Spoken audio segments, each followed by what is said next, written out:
नमस्कार दोस्तों, हमारे YouTube चैनल में आपका स्वागत है। आज फिर नई कहानी लिए सब्सक्राइब करना ना भूले।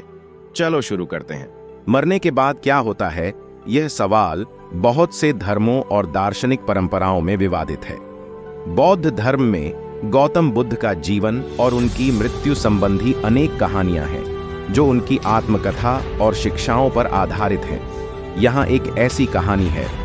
गौतम बुद्ध ने अपनी आखिरी वाणी में अपने अनुयायियों को सिखाया कि मृत्यु एक प्राकृतिक प्रक्रिया है और सभी जीवों के लिए इसका सामना करना है। उन्होंने कहा कि मृत्यु के बाद जीवन का अंत नहीं होता, बल्कि आत्मा का पुनर्जन्म होता है। बुद्ध की वाणी के अनुसार मृत्यु के बाद आत्मा नए शरीर में जन्म लेती है जो कर्मों के अनुसार तय होता है। जैसे एक पेड़ अपने फलों को गिराता है और फिर वो बीज बनते हैं जो फिर से नए पेड़ का जन्म देते हैं, ठीक उसी तरह से आत्मा भी एक शरीर से दूसरे शरीर में जाती है। बुद्धिस्ट शिक्षाओं में मृत्यु के बाद आत्मा का यह प्रक्रिया अनंत चलती रहती है, जब तक कि आत्मा मोक्ष न प्राप्त कर ले, जिसमें सांसारिक बंधनों से मुक्ति होती है। यह कहानी और बौद्ध धर्म के विभिन्न शाखाओं में मृत्यु के बाद के प्रक्रिया को लेकर विभिन्न मान्यताएं हो सकती हैं, लेकिन बुद्ध की शिक्षाओं में जीवन मृत्यु का विचार आत्मा के पुनर्जन्म के संदर्भ में होता है। गौतम बुद्ध ने अपने जीवन के दौरान अनेक कथाएं साझा की जो मनोबल और आत्मा के विकास को संदेशित करती थी। एक बार बुद्ध ने अपने शिष्यों को अकेले ध्यान करने के लिए एक वन में भेजा।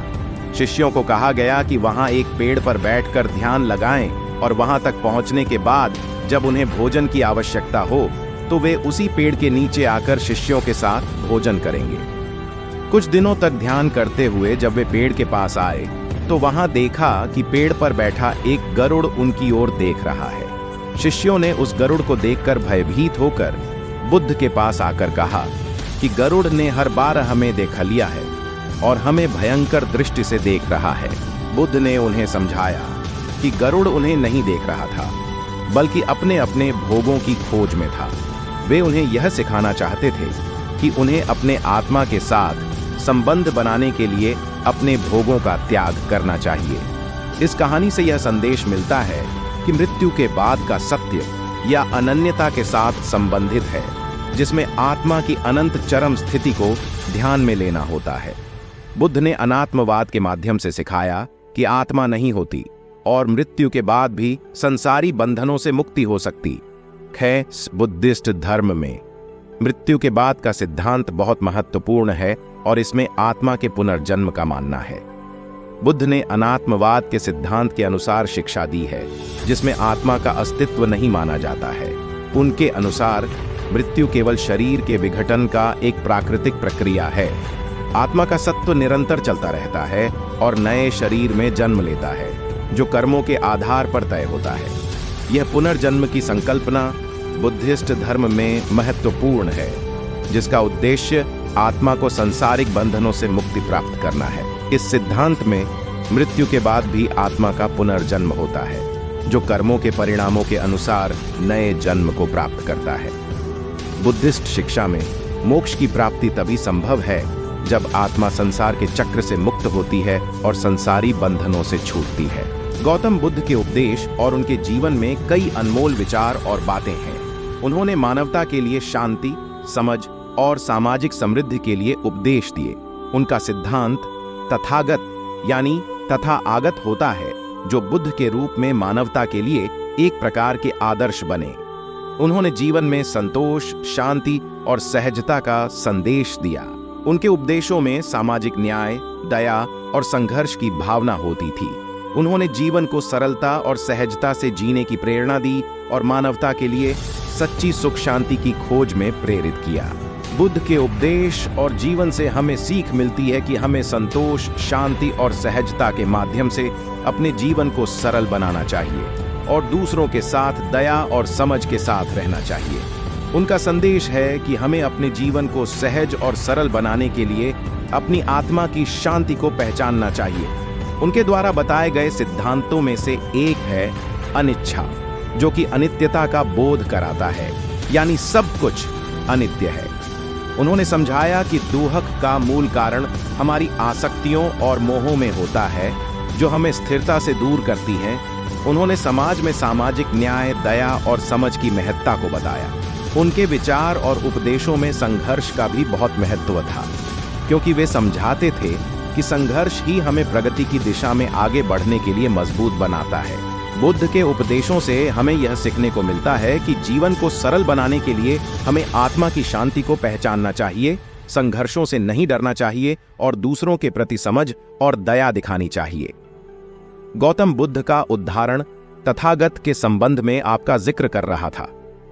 तथागत एक संस्कृत शब्द है जो तथा आगत का अर्थ होता है, जो अर्थात एक प्रकार का आदर्श या मार्गदर्शन होता है।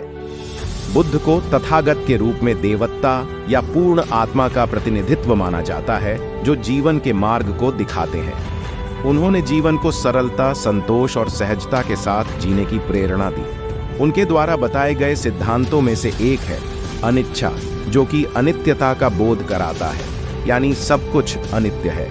उन्होंने समझाया कि दुख का मूल कारण हमारी आसक्तियों और मोहों में होता है, जो हमें स्थिरता से दूर करती है। बुद्ध के उपदेशों में सामाजिक न्याय, दया और समझ की महत्ता को बताया गया। उनके विचार और उपदेशों में संघर्ष का भी बहुत महत्व था, क्योंकि वे समझाते थे कि संघर्ष ही हमें प्रगति की दिशा में आगे बढ़ने के लिए मजबूत बनाता है। उनका संदेश है कि हमें अपने जीवन को सरल बनाने के लिए आत्मा की शांति को पहचानना चाहिए, संघर्षों से नहीं डरना चाहिए और दूसरों के प्रति समझ और दया दिखानी चाहिए। माफ कीजिए, मैं टेक्स्ट की पूरी प्रतिलिपि प्रदान नहीं कर सकता। हालांकि मैं आपको बुद्ध के ध्यान, मनन और साधना के बारे में थोड़ी जानकारी दे सकता हूं। बुद्ध ने ध्यान, मनन और साधना को अत्यंत महत्वपूर्ण माना था। उनके अनुसार सच्ची शांति और सुख केवल अंदरूनी शांति के माध्यम से ही प्राप्त होते हैं। ध्यान उन्हें अपने मन को नियंत्रित करने और अंतर्दृष्टि को विकसित करने का माध्यम प्रदान करता था।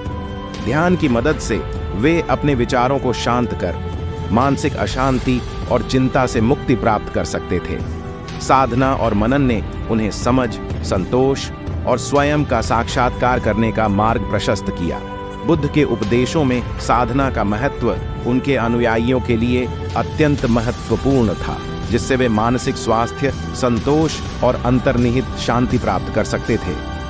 उनके अनुसार ध्यान और साधना ही जीवन में वास्तविक सुख और संतोष की प्राप्ति का मार्ग होते हैं। बुद्ध के अनुसार सभी चीजें अनित्य हैं। यह मतलब है कि सभी चीजें जन्म लेती हैं, विकसित होती हैं और फिर विघटित होती हैं।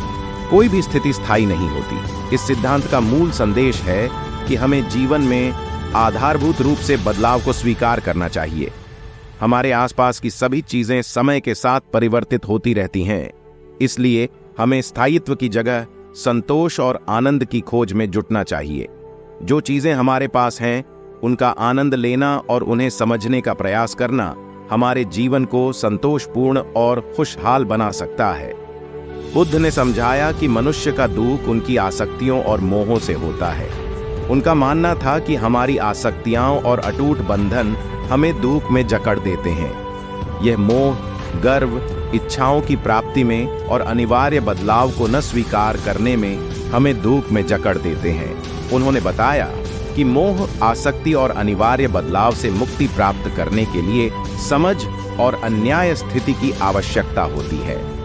जब हम इन संबंधों से मुक्त होते हैं, तब हम अंतर्निहित शांति और सुख का अनुभव करते हैं। इस दृष्टिकोण से उन्होंने समझाया कि मानव को अपनी आसक्तियों से मुक्त होकर वास्तविक सुख और शांति प्राप्त करने के लिए संतुलन और संयम की आवश्यकता होती है।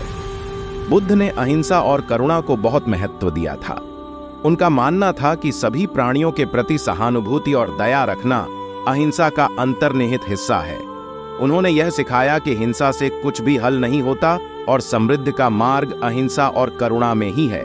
बुद्ध की शिक्षाओं में समाज में समानता और प्यार को महत्वपूर्ण स्थान था। उन्होंने सिखाया कि हर व्यक्ति को समान रूप से सम्मान देना चाहिए और दूसरों के प्रति दया और सहानुभूति रखनी चाहिए। उनके अनुसार समृद्धि और खुशहाली का मार्ग अहिंसा, करुणा और समानता में है, जो हर व्यक्ति की आत्मा में विद्यमान होना चाहिए।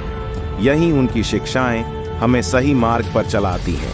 चारा शब्द सामाजिक सहयोग, एकता और संगठन को दर्शाता है। बुद्ध ने अपने अनुयायियों को संगठित समुदाय में आने की प्रेरणा दी थी, जो सामाजिक और आध्यात्मिक उन्नति के लिए महत्वपूर्ण था। उन्होंने समूचे समुदाय को साथ लाने के लिए संघ का महत्व बताया। चारा के माध्यम से बुद्ध ने लोगों को एक समूचे समुदाय में जुड़ने की दिशा में प्रेरित किया था। यह उनकी शिक्षाओं में सामाजिक सहयोग और समूचे समुदाय के महत्व को दर्शाता है, जो समृद्धि और सहयोग की भावना को प्रोत्साहित करता है। ध्यान और मनन को वे मानसिक शांति और आत्मा के संवेदनशील होने के लिए महत्वपूर्ण मानते थे। ध्यान के माध्यम से व्यक्ति अपने मन को नियंत्रित कर और अपनी चिंताओं को शांत कर सकता था। समझ के माध्यम से वे अपनी भावनाओं, विचारों और आत्मा के गहरे पहलुओं को समझ सकते थे। बुद्ध के अनुसार ध्यान और समझ न केवल व्यक्ति को मानसिक शांति प्रदान करते हैं, बल्कि वे उसे सांसारिक तथा आध्यात्मिक विकास के मार्ग पर भी ले जाते हैं। ये दोनों तत्व उसे जीवन के प्रति संवेदनशील और सकारात्मक दृष्टिकोण को विकसित करने में मदद करते हैं। आज का वीडियो में आपको क्या सीख मिला, कमेंट करके जरूर बताएं।